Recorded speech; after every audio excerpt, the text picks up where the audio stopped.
We about to win the week. Hey.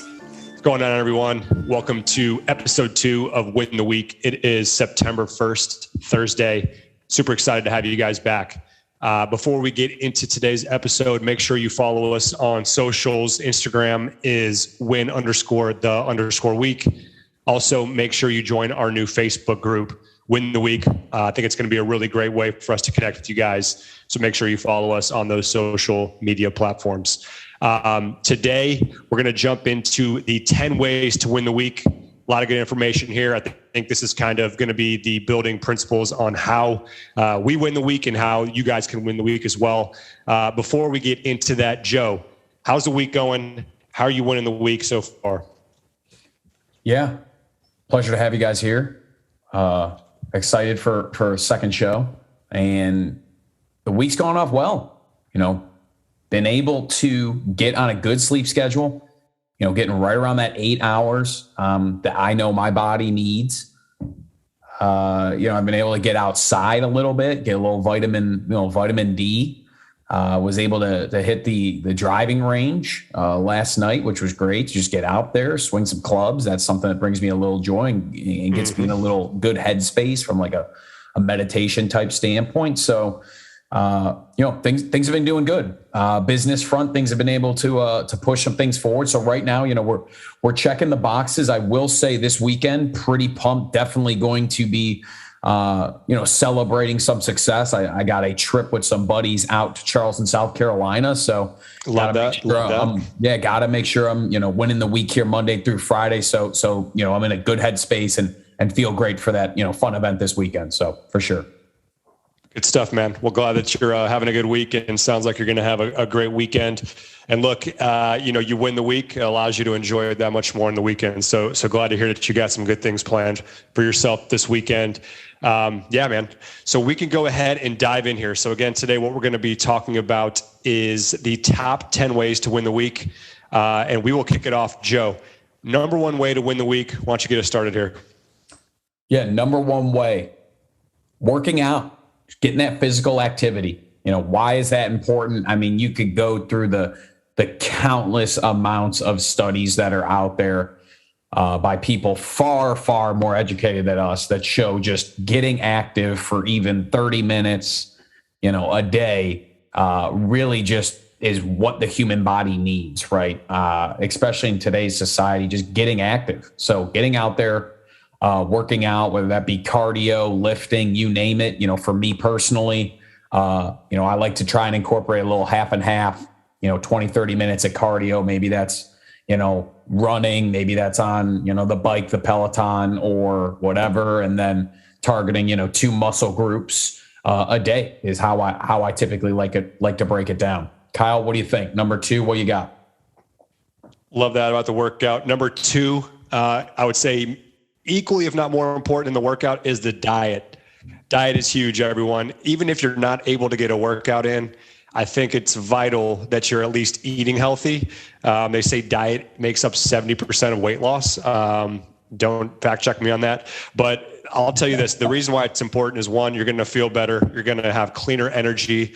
You're going to operate a little bit better throughout the day. You're not going to get super tired where if you have a ton of carbs and are bogged down by some unhealthier food, you can definitely feel that when you're eating cleaner. And for me personally, I'm intermittent fasting, right? So I'm going 16 to 18 hours, without eating. And then I'm working out in that time frame where I'm not eating. The reason why I do that is because by intermittent fasting, it brings your insulin levels way down, which allows you to really lose weight. So, everyone's got their own theories on how they want to diet. I particularly choose to intermittent fast. I recommend you guys looking into that. Again, it's super easy. And the nice thing about it too is when you're working out in that time frame where you're not eating, it really intensifies that workout. You're going to burn more calories. And again, with insulin levels being low, you're going to see much greater results there. So number 2, dieting, very important. Joe, what do we got for number 3? Yep. 3, sleep, rest, sleep. Number 3, especially if you're doing number 1 and working out, you need to give your body time to rest and recover. Right? I think that word recover is is kind of important. Sleep and recover go together, right? So I think, now listen, I know you'll see it out there. It's like, oh, you need to get your 8 hours. And I'm not necessarily saying that is wrong, but I think you kind of find a sweet spot on how much sleep you need. I think it's different for everybody. For me, if I'm able to get anywhere between 7 to 9 hours, I'm usually going to be in a pretty good spot. But I mean, sleep is it's really important. And I think one thing you'll find, especially for me, is that if you're able to keep your schedule of like when you kind of start shutting down and you're turning the TV off, or you're putting your book down, or you're putting your phone down, you're trying to keep that schedule the same. So maybe right around, 10:30 p.m. or 11 p.m. is kind of when you start to shut down your mind and your eyes and such. I think that really helps, rather than, one day getting into bed and laying down and starting to read at 9 p.m., but then the next day getting in at 11 p.m. So I think getting into bed and having that same routine right around the same time, you'll find that'll also help you get to bed and sleep better for sure. So Kyle, number 4, what we got?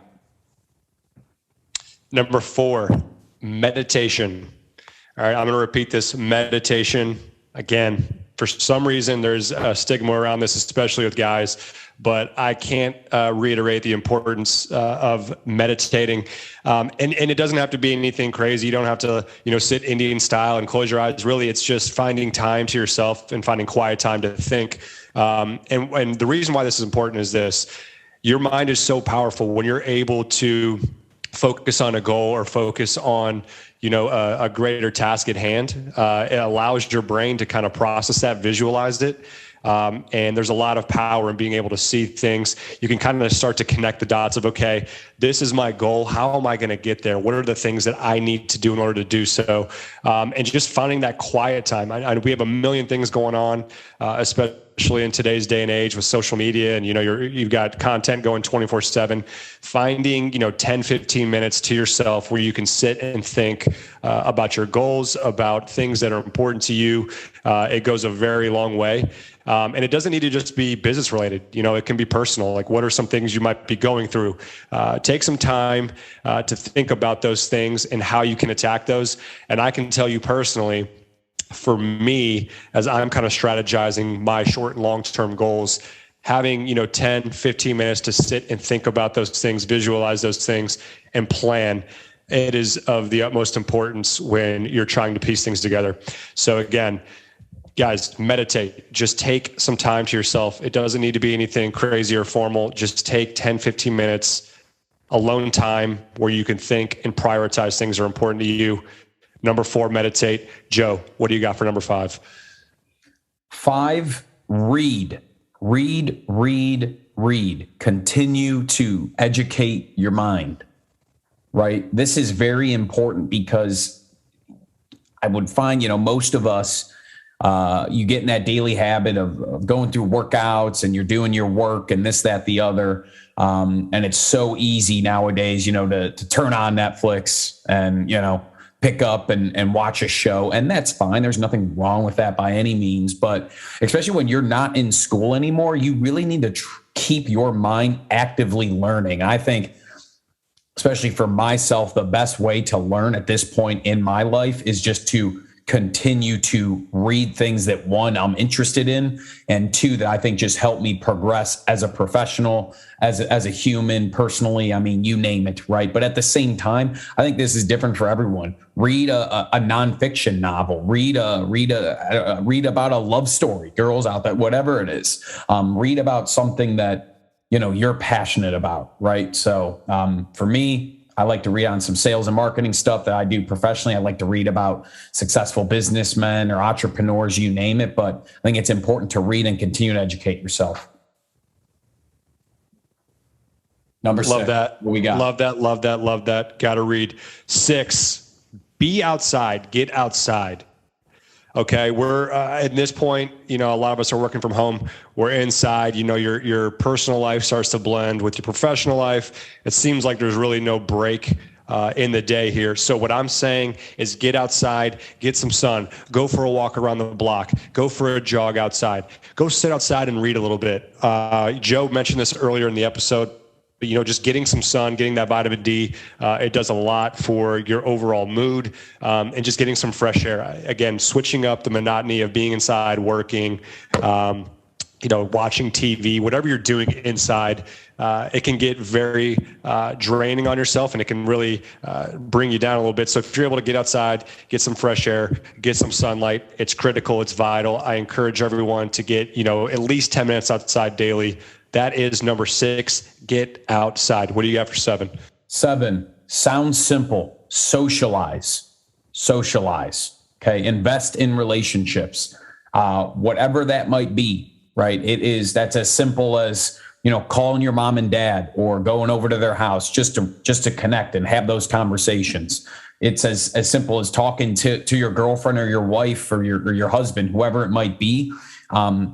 Have those personal conversations. Humans aren't meant to just continuously live on their own and not talk to other people. So get out there, socialize with strangers, whatever it might be, right? Have those conversations. I think, especially in today's day and age, everyone's just staring down their phone. No one's ever talking in those elevators anymore. We need to stop that. Get out there, socialize, give your parents a call your family, call friends, invest in those meaningful relationships. It's crazy, but you'll be shocked at how much better it makes you feel. What we got for 8? 8, hydrate, my friends. Hydrate. Look, we're drinking soda. We're drinking this. We're drinking that. Drink water. When you're going to the fridge, instead of grabbing a soda or grabbing some juice, just drink water. You don't need to drink a gallon of water a day like some things you might have read out there. Just make sure you're drinking enough water throughout the day to stay hydrated. Again, water is going to fuel your workouts. It gives you more energy. It radiates your skin. There's so many benefits of drinking water and staying hydrated. I want you guys to focus on drinking water rather than these sugary other drinks like soda and juices. What I'm going to tell you is this: hydrate, drink your water, make sure you're getting enough water throughout the day. Joe, what do we have for 9? Yeah, for sure. 9, career focus, right? So what does that mean? It's not like you don't have to have the greatest day or week of your career, okay, by any means. That's not what this means. What this means is, and maybe this dates back to Sunday night when you're getting ready for the week, you're getting ready to win the next week. Let's have just a couple of short goals that aren't the hardest thing to get to. But let's highlight a few goals that we have for this week on the career professional side that we can check those boxes and consider them little wins, right? So it's celebrate and let's get some little wins on the career side, whatever it is you might do. Okay, this is different for everybody on the goals, but let's make a few goals, even if it's weekly, daily, you name it, and let's do it. Last one, Kyle, bring us home, number 10. Big number 10, last one we're going to cover here, cleanliness. Cleanliness. They say cleanliness is next to godliness, and it's true. Not only physical appearance, getting yourself clean, making sure you're taking care of your body, but also keeping your space clean. There's something to be said about working in a clean office space. There's something to be said about waking up in a clean bedroom. There's something to be said about making your bed in the morning. The first thing you should do when you wake up is make your bed. I know we hate doing it. I know it reminds us of our childhood chores. Get up, make your bed. It's the first thing that's going to get you an activity behind you. It's going to say, hey, you know what? I've already done something productive today, and it sets up for success for the rest of the day. Clean your room, clean your office space, clean your house, keep your car clean, clean yourself. Keep things clean. It's going to help your mentality. It's going to give you a more positive outlook on life. Guys, those were the 10 ways to win the week. There are others, but if you could focus on those 10 and listen to what we said, it's going to put you in a really good spot here. Okay. Now let's talk about this. It's Thursday. We're winning the week. We're 4 days in. We're going to close this thing out strong. We've got the weekend right there. We want you guys to enjoy the successes of your victories this week. That's what the weekend's for. Okay. We're almost there. Finish strong. Joe, what do you got? Yeah, guys, get us on social, win_the_week. We will be dropping these as mentioned. They're coming at you every Tuesday and Thursday morning. Follow us on socials. We've got some great content out there. Now let's celebrate our successes this week. Let's have a good weekend. Let's do some things we enjoy. And we're going to see you guys back here on Tuesday. Win the week. And we about to win the week.